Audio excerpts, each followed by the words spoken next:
En el caso de ausentismo, simplemente gana el que tenga la mayor cantidad de votos válidos. José Ñaupari, asesor externo del Jurado Nacional de Elecciones. ¿Por qué? Porque este domingo 4 de diciembre se realizará la segunda vuelta en 9 regiones del país. ¿Cuáles son? Es Amazonas, Cajamarca, Callao, Cusco, Lambayeque, Lima, provincias, Moquegua, Pasco y Piura. ¿Qué es lo que se tiene que hacer? Bienvenido, señor Ñaupari, a Exitosa. Muy buen día, Karina. Muchísimas gracias por la invitación y también un saludo a los taxistas que disculpen por haber interrumpido este segmento. Y gracias Muchas gracias más bien a usted. Ellos van a esperar un ratito porque tienen que esperar, o sea, nosotros hacemos la convocatoria y los esperamos a que lleguen y después regresamos con ellos. Muchas gracias por la deferencia a usted más bien. Entonces, yo le estaba diciendo, ¿cómo funciona en la segunda vuelta? Funciona como la primera vuelta, es decir, los votantes se tienen que comportar como si fuesen unas elecciones normales.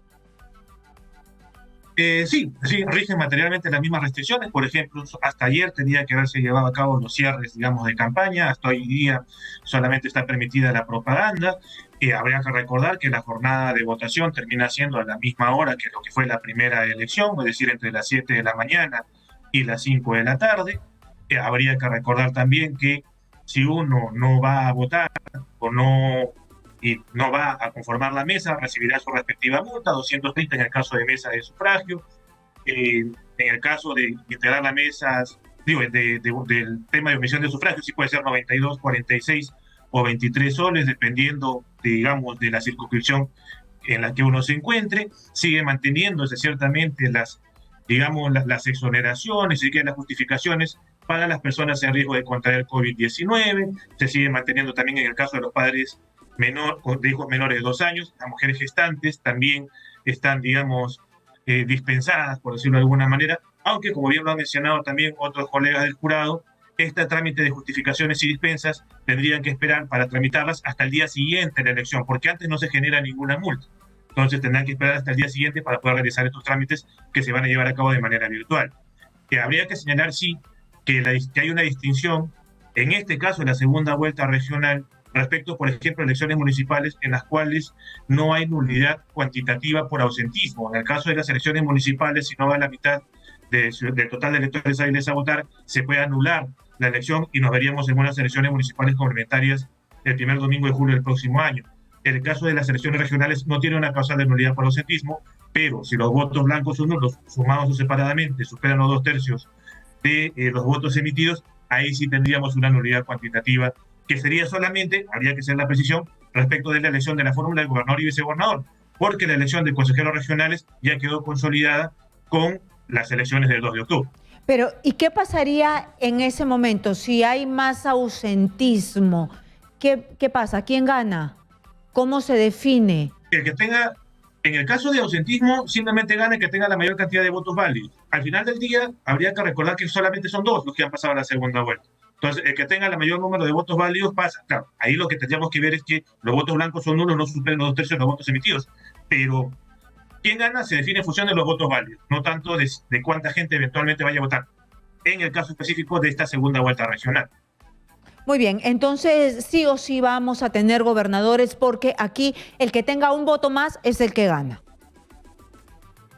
Exacto, al final del día, como son 2 y son sobre la base de votos válidos, alguien va a tener que tener más del 50%, así sea 50.0001%, igual alguien va a tener que digamos, ganar esa elección. Muy bien, ¿y qué es lo que va a pasar? Por ejemplo, hay un candidato en Tacna que tiene prisión preventiva y está con arresto domiciliario, ¿no? Entonces, ¿qué pasa si gana él? ¿Y qué pasa si la justicia le dice, sigues en prisión domiciliaria? Bueno, una cosa es que tenga una prisión domiciliaria y otra cosa en principio sería que tenga una prisión preventiva, y ahí va a ser un tema interesante, porque cuando uno tiene eventualmente que estar recluido en un establecimiento penitenciario, evidentemente no podría juramentar el cargo. En el caso de una prisión preventiva sí sería una situación sui generis, eso evidentemente tendrá que terminarlo definiendo ya el 1 de octubre el jurado se va a limitar únicamente a proclamar y entregar las credenciales, porque no está impedido de recibir credenciales, y ya será el primer día hábil que se determine. Si está en capacidad de ir a juramentar, juramentará. En este caso, si está en su casa, podría forzarse un poco la figura, o eventualmente podría pedir autorización para juramentar el cargo. Y si no Al le final dan, del día, recordemos que y si no le dan, ahí sí no le dan, ahí sí tendríamos el problema de si no le dan, ¿quién porque no podría juramenta? juramentar hasta que...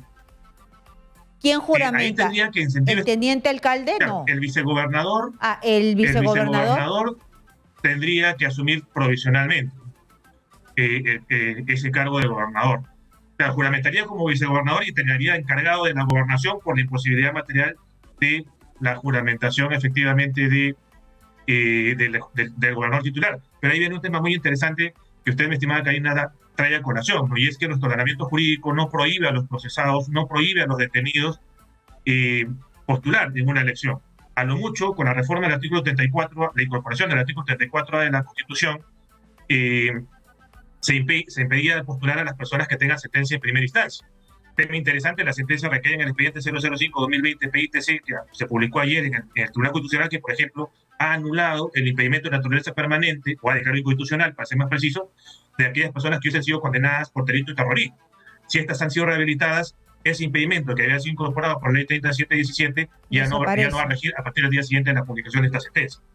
Muy bien, y entonces lo que va a pasar de aquí en adelante, vamos a esperar qué es lo que dice la voluntad popular y cómo define cada caso.